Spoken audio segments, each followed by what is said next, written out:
Chris Broussard joins us. You can hear him on The Odd Couple, a show that follows this one. It's 4 o'clock on the West Coast, 7 o'clock on the East Coast. All the Clippers are saying they're not terribly concerned. They just got to win 4 games. How concerned should they be? They should be incredibly concerned, urgently concerned. I think it's over, honestly. And I picked the Clippers in 7 before the series began. But I just think, obviously, on paper, the Clippers are the better team. But I think the Mavericks are better. Last year, remember, Porzingis was out of that series for the last 3 games. The 5 playoff games they played against Dallas with Porzingis, Dallas has won 3 of them. This year, they've played each other 5 times. Dallas has won 4 of them. And I don't put too much into the regular season typically, but Dallas has won 4 of the games now that they've played this year, and 3 of them by double figures. And I think it's a bad matchup for whatever reason for the Clippers. And I think Dallas is going to win this series now. I think they got the best player in the series in Luka. And I really think their defenders are intimidated by him. Because I don't see any of them, Doug, that want to guard him. I see them switching too easily off of him. And you saw it at those high pick and rolls. Most of the times, those aren't stout, strong picks that you just can't fight over. I don't even see them most of the time. There were a few times they did, but for the most part, they just automatically switch, even knowing it was going to a mismatch. And I just don't see that where Kawhi or Paul George has shown that example of, man, we willing to do whatever it takes tonight to win this game. If it means me guarding Luka for 30 minutes or whatever, I'm willing to do it. Neither one of them has shown that. Now, offensively in the first half, Kawhi showed it. But defensively, their guys are riding off reputations defensively. Kawhi, PG, and Pat Beverly are not close to the defenders they used to be. And Luka's exposing them for it. It's Doug Gottlieb Show here on Fox Sports Radio. I would agree. I would say also a lot of it is Kawhi's getting switched off and they're attacking the other dudes more than anything. Right, but is he fight? How hard is he fighting over those picks to even try? I get that sometimes you just can't get over the pick, but I think they should be showing, because Luka's not. It's not like he's the type to always turn the corner and go on you before you can even get over the pick. You know what I mean? Yeah. Well, I mean, some of it though also comes down to defensive assignments, though, right? Like, if strategy, I don't know. Like, in terms of when you switch and how you switch, you have to. It's not like you can switch on the fly, do your own thing. That's not how it works. No, it's in specific screens you're supposed to switch, and this is where the Clippers have to challenge themselves to change what they're doing defensively, because it is clearly not working. Right. I would say that whoever you put, whether it's Kawhi or Paul George or Luka, the goal is not to switch. That's what I would say. Now, they may run some double picks where you get over the first one and then here comes another one. Okay, I get that. But I think they should be trying to get over the picks. Because he's ended up with Zubac, or he's too big for Pat Bev. You know what I mean? He's getting these mismatches. Doug Gottlieb Show here on Fox Sports Radio. What did we learn about the Lakers and their win last night? I think, it was a good win. As you know, in the playoffs, it's just winning in advance, whether it's by 25 or by a point. So they won. They have home court advantage. Obviously, the Suns are depleted without Chris Paul being, healthy. I thought that LeBron and AD really played well, which was nice to see. LeBron looks like he's still not physically where he wants to be.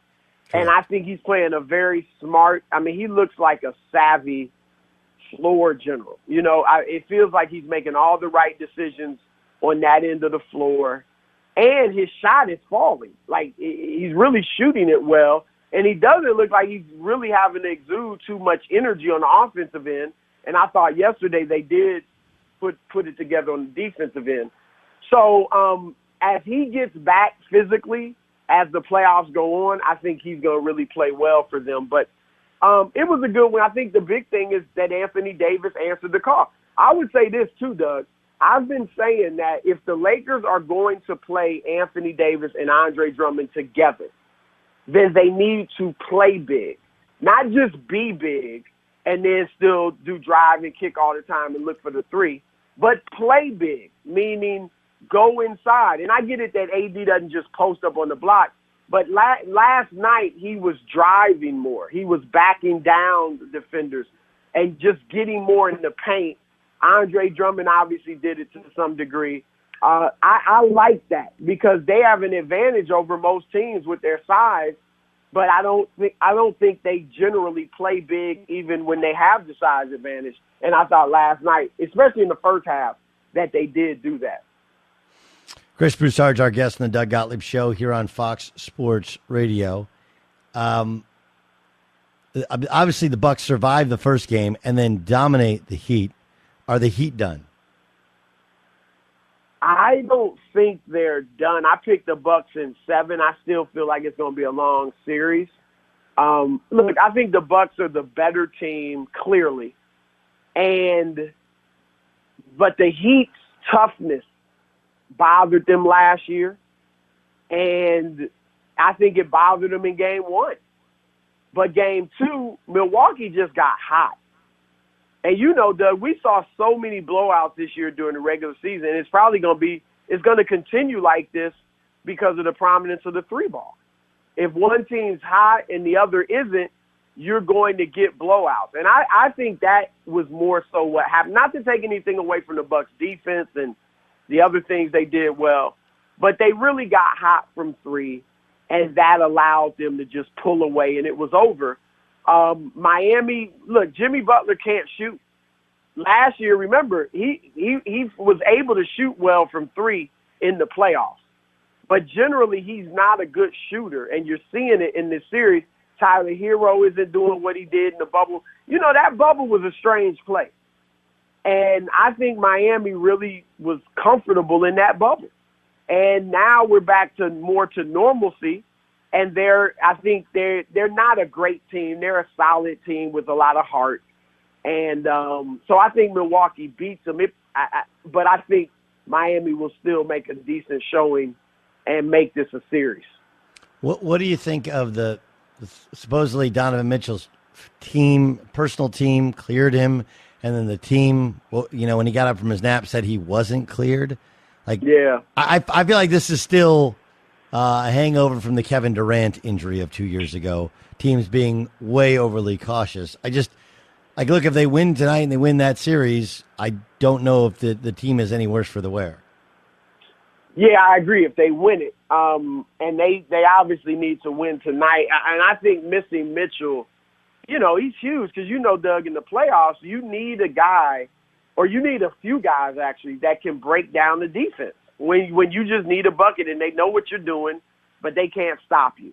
The only guy they have like that without Mitchell is Jordan Clarkson. And look, he was Sixth Man of the Year. I voted for him. I think it's great. But, he's not carrying the team.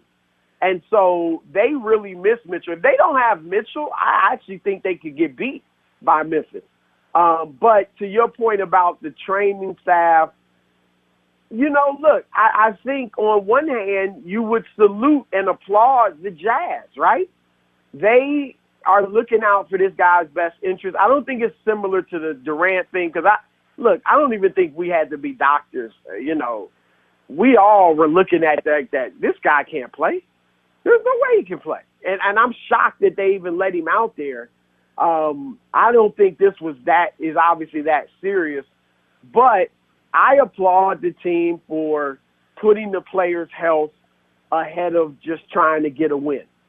But, it can be a conflict when you've got your own guys. The fact is Donovan Mitchell's own training staff is not authorized by the Jazz or the league. I mean, they're authorized to work with him. They understand that. But they don't have the final say. It's the team.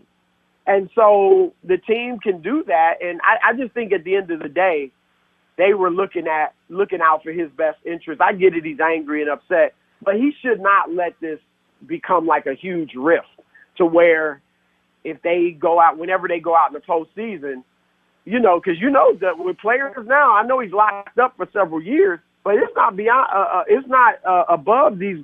these guys to demand a trade. And I'm not saying he'll do that. I hope he does it. And to me, it shouldn't get to that point. I don't think it's that. And I don't understand. And I don't understand what the pushback would be over a team being overly cautious, right? Right. Like it's the other way that usually gets guys upset. Chris Broussard joining us. They're going to be upset if it doesn't work out, right? Okay, so, of course. Yeah. Chris Broussard joins. Of course, he's on a show called The Odd Couple. He and Rob Parker. Rob had an article today that the Warriors should trade Steph Curry and let him go. Why would you trade the signature player of your franchise when you have Klay Thompson returning next year? Well, remember, this is the guy, and I love my partner, but this is the guy that started writing Tom Brady off in 2012, saying he wouldn't be in another Super Bowl. So, 4 Super Bowls later? But Rob's point, because I agree with you. I mean, it's ridiculous. Of course you re-sign Steph. The question is, should Steph re-sign? Which I don't think he should this summer. I think he should wait, play out the last year of his deal, see how good they are next year. Now, I think they'll be good. I think they can be a contender in the West. The West isn't what it used to be. It's a bunch of really good teams, but it's not, when the Warriors ruled or took over, remember Oklahoma City was great, San Antonio was great, and now you got some really good teams, but the Lakers with LeBron getting older, I think the Warriors can contend next year in the West. Doesn't mean they'll win it, but they can contend. So if I'm Steph, I play that out. If we contend, maybe go out in the conference finals, 7 games in the second round, whatever, then I'm re-signing. I think we can win it again later on. If they are a 7th or 8th seed, even with Klay and Weissman back and all that, then maybe you start looking at other options, maybe. But as far as Golden State, I mean, Rob's point was, like some others, their window is shut. And even with Klay back, who you don't know what he's going to look like, he's not, Bob Myers said he may not be there, probably won't be there for the start of the year, that, they're not going to be a contender next year. And they're not going to win any more championships with this crew. So why pay Steph $215 million just to be pretty good and all that? And I said, look, even if I bought your premise that they can't win another championship, this is a business, and with Steph there, still in his prime, probably has 4 more years at a high level. You keep him. Like Karl Malone and John Stockton never won a championship in Utah, but it was a great run. Steve Nash never got to the finals in Phoenix, but they would die for that run right now. Same with Chris Webber in Sacramento, Patrick Ewing in New York. So it's not just, of course you want to win a championship, but it's not just, if this guy we can't win a championship with this guy, let's let him go. So it's just, it's ridiculous. And I said as much when we discussed it on the air last night, but that's my man, Rob Parker, Strong takes, sometimes strong and wrong takes. Chris Broussard, The Odd Couple, 4 to 7 Pacific Time, 7 to 10 East Coast Time. Follow him on Twitter at Chris_Broussard. Of course, you see him on FS1 as well.